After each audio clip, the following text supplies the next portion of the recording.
తరువాత 4వ లింగం దగ్గరికి వెళ్తున్నామండి. మధ్యలో నెమలి అయితే కనిపించింది.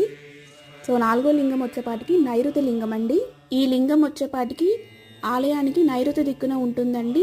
ఈ లింగాన్ని దర్శించుకోవడం వల్ల భయం మరియు అనారోగ్యాన్ని తొలగించగలదని భక్తులు నమ్ముతారు. అలాగే దీని వలన శారీరక మానసిక శక్తులను పెంపొందిస్తుందని చరిత్ర. సో అక్కడి నుంచి మళ్ళీ గిరి ప్రదక్షిణ అయితే కంటిన్యూ చేశాము. మీకు వెళ్ళేదారిలో చిన్న చిన్న టెంపుల్స్ అవి కనిపిస్తూ ఉంటాయి. అందులో ఈ తిరునేర్ అన్నమలై టెంపుల్ అయితే కనిపిస్తూ ఉంటుంది. లోపల శివాలయం అండి అది.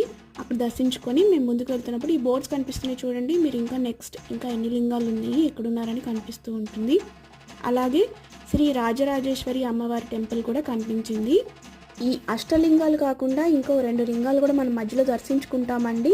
అందులో మొదటిది సూర్యలింగం అండి. సూర్యలింగం దర్శించుకొని మళ్ళీ గిరి ప్రదక్షిణ స్టార్ట్ చేశామండి. మధ్యలో వెంకటేశ్వర స్వామి వారి పాదాలు, పెద్ద పాదాలు అయితే